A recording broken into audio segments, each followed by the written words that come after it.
Hi, my name is Melissa Ryan, and my presentation today is entitled Spatial Planning for Cross-Boundary Forest Restoration Treatments in the Upper Chama, San Juan, and Rio Grande Watersheds. Here is the outline of the topics I'll be covering. I'll start with the introduction and objectives, then I'll describe the sources of my data. Next, I'll cover the methods and results, and finally, the conclusion. So let's get started. And I'm going to have to...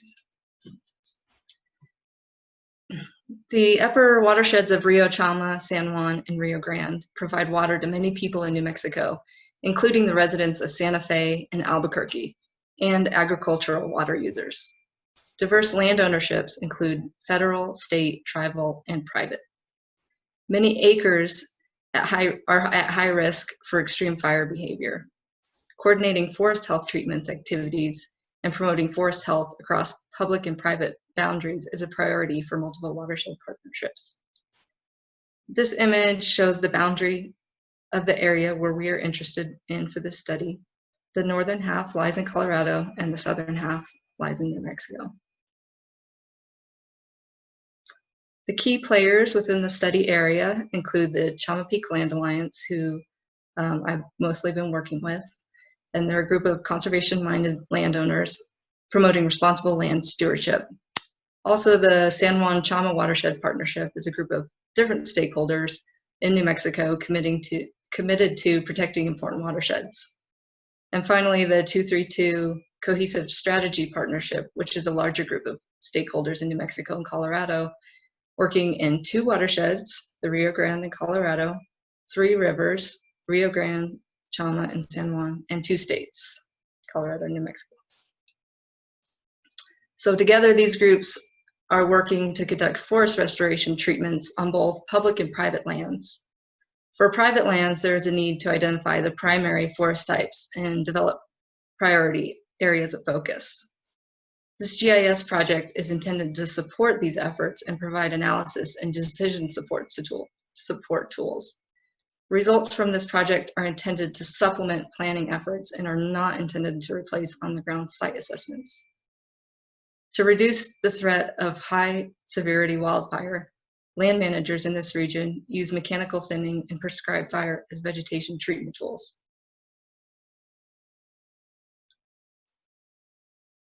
So the objectives of this project were to create spatial information for forest types in this region. Although a classified vegetation layer is readily available, the classification is too specific and needed to be grouped into more broad categories to be more manageable. Objective 2, based on canopy cover, slope, and forest types, determine areas where fuel reduction treatments may be appropriate.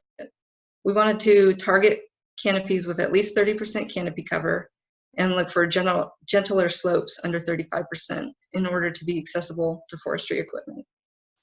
Objective 3 was to create an easy-to-use tutorial for land management agencies in New Mexico to identify priority areas for cross-boundary treatments. And Objective 4 was to determine areas and acreages of private lands that are within or directly adjacent to priority treatment areas for land management agencies. The data that were used include the 232 extent shapefile for the boundary area provided by Chama Peak Land Alliance, USGS digital elevation models. There were 6 1x1 degree grids, and some land fire 30-meter raster data sets, including biophysical settings, existing vegetation type, and canopy cover, as well as publicly available BLM from the Bureau of Land Management land ownership boundaries. Now I'll go over the methods and results for each objective.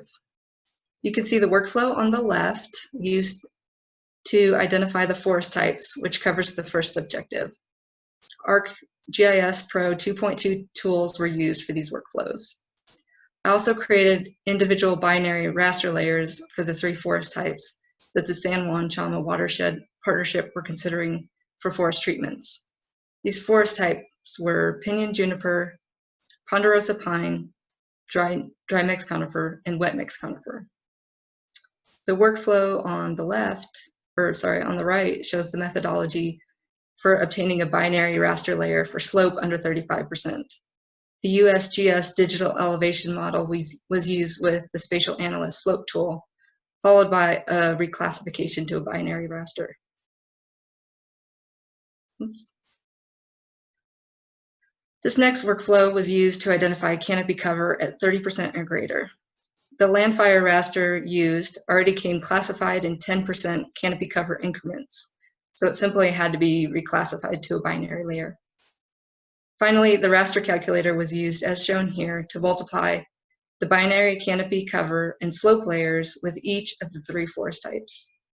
The result was 3 separate binary rasters, one for each forest type with a canopy cover of at least 30% and a slope under 35%. Here are the results for identifying forest types. You can see the forest types we were interested in for this project, as well as others that were identified for potential future planning. These images are an interim result of the binary suitability analysis.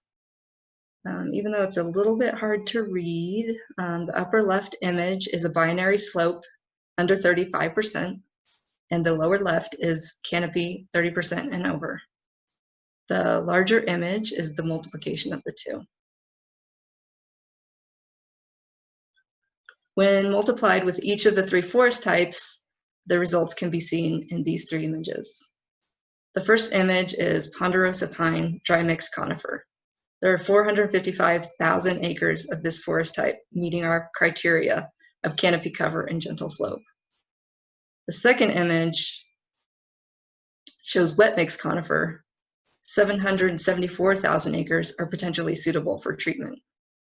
The last image, pinyon juniper, has less than 1,000 acres meeting our criteria.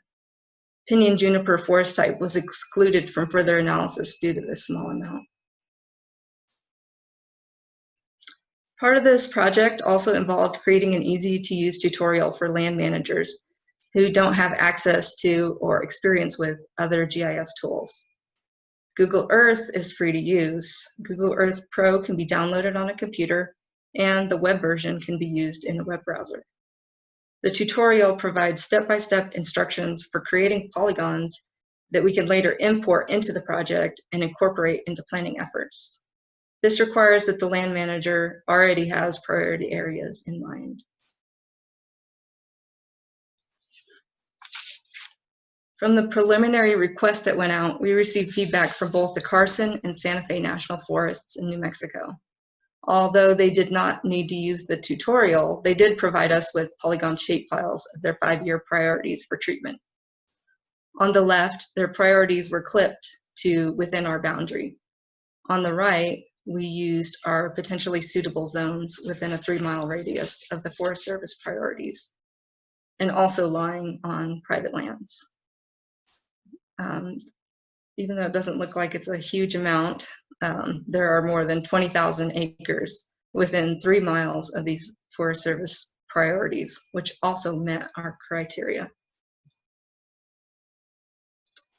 Finally, to conclude my project, treatments designed to mitigate the risk of large, high-severity wildfire on private lands are integral for a landscape scale strategy to promote forest health and protect important watersheds and habitat.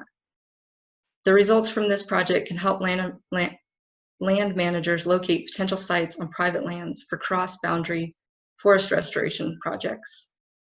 This project is designed to be an initial assessment and does not replace the need for on-the-ground evaluation by experts in forest health. In the future, more data from stakeholders will create a more robust product to help land managers target areas for treatment. Thank you very much. Here are some references, and we can take questions.